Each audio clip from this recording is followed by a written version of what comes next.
The Jetsons was a great show. But it actually had some really messed up moments that not a lot of people know about. Hanna-Barbera was notorious for cutting episodes from its lineup in the early days, largely because audience receptions were never certain.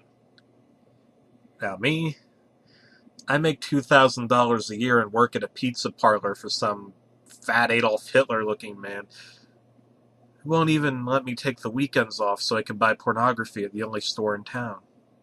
Oh, yeah, right. I'm going to use the internet. Yeah, my mom disconnected my internet. I wrote this on a letter and had a computer whiz friend of mine type it up and post it online in case you're wondering who gives a fuck. I'm sorry, I apologize for cussing. I only got the tape because a rich investor of pornographic videos accidentally gave it to me instead of bukkake disabled cum-slut girls with dyslexic legal midgets 12.5 inches.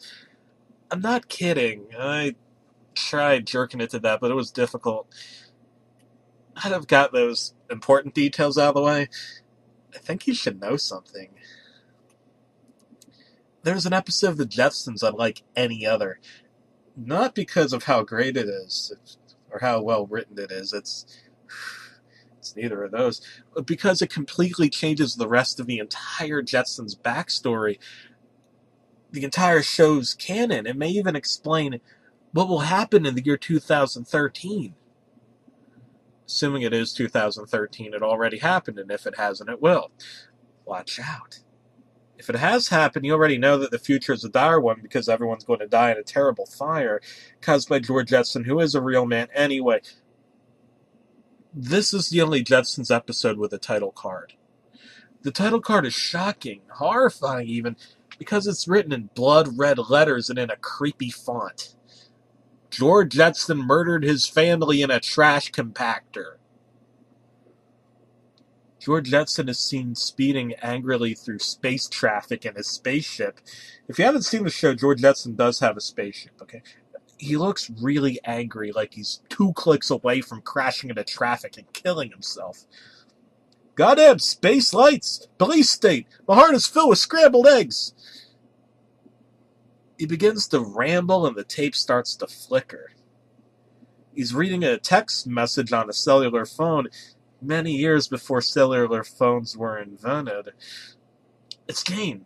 It's Jane's phone, his wife's phone. The text message stays on screen for 10 seconds until it said, "I want you to ride me until I come, Steve." A picture of a blender is shown. George gets really, really pissed. A vein is seen traveling in high detail up his neck. His eyes are bloodshot. It was like CG, but real.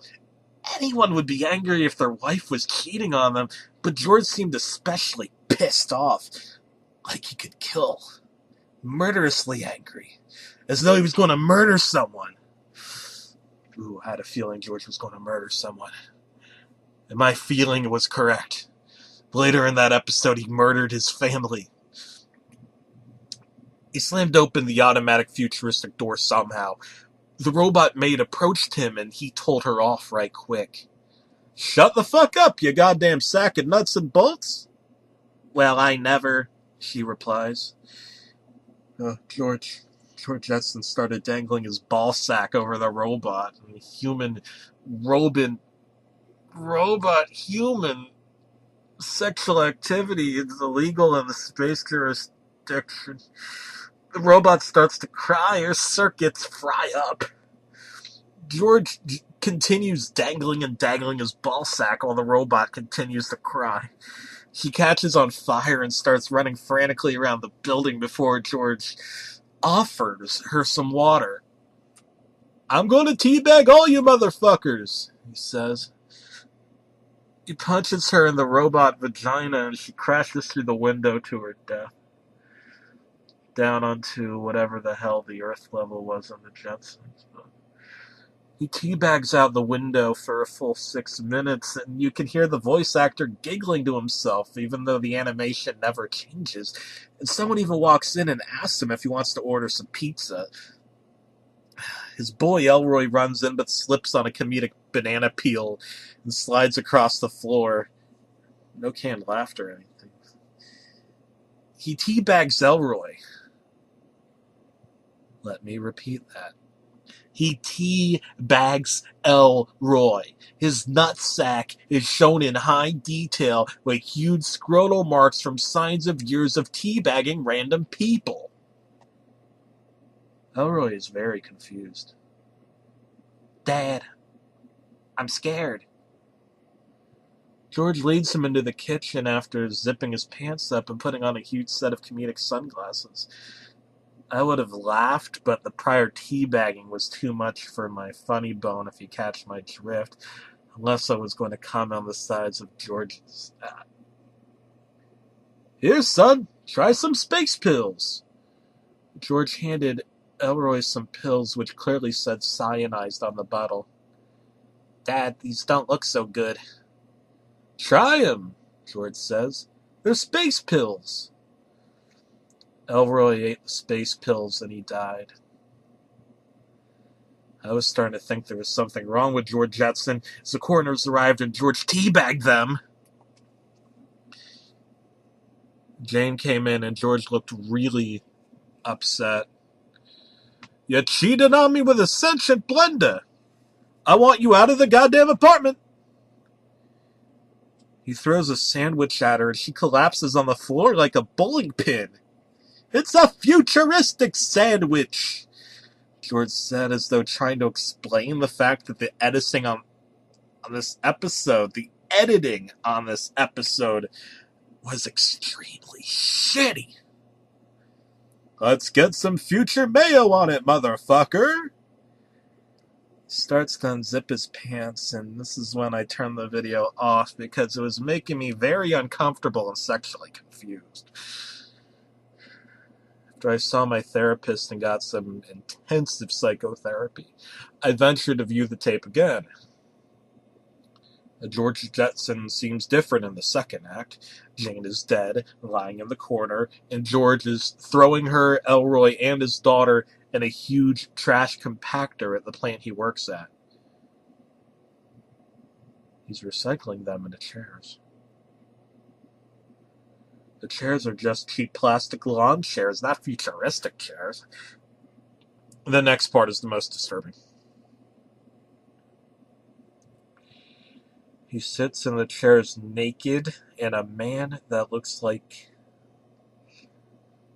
Adolf Hitler joins him. I think it's a metaphor for a disparate neo-Nazi future, but it could also have just been a man with a mustache. Right? Hey, Super Mario, why don't you fuck off? What's weird is that Super Mario didn't even exist at this point, nor did Nintendo of America. But the show takes place in the future, so they do exist somehow, right? They talk about their favorite flavors of soup, until George abruptly starts to ramble. Listen, my little German friend, I want to tell you about a future. A terrible future. He waves his hand across the sky. They say there is a place somewhere, far out in the reaches of space, where you can see everything. One single point of light where the entire universe unfolds to you, and you can see the vast and infinite creation. All of the planets, the stars, the lights, the beams, the organisms. The camera zooms deep into George Jetson's grizzled face. I'm going to find that place, Adolf. I'm going to find it. It zooms in deeper until the animation now resembles a human face. And I'm going to teabag the entire motherfucking universe. Hitler starts to cry as the camera zooms deeper and deeper into George's retina, which disappears into a set of points of light that become the entire vast and infinite cosmos. Stars and galaxies shine and shimmer with lustrous beauty, and a cheap visual overlay of a real man's nutsack slowly fades into view. Suddenly, there's the sound of a doorbell. Ah, shit, he says. My pizza! My futuristic pizza! He gets up, and you can hear a lot of confusion as the pizza delivery man asks why his ball sack is out. There's a lot of yelling, crying, and even a gunshot is heard. A horrible shadow begins to envelope the screen. At first, I thought it was some kind of paranormal entity, but as it began to lower more and more, I realized what it was. Oh my god. It was a pair of testicles.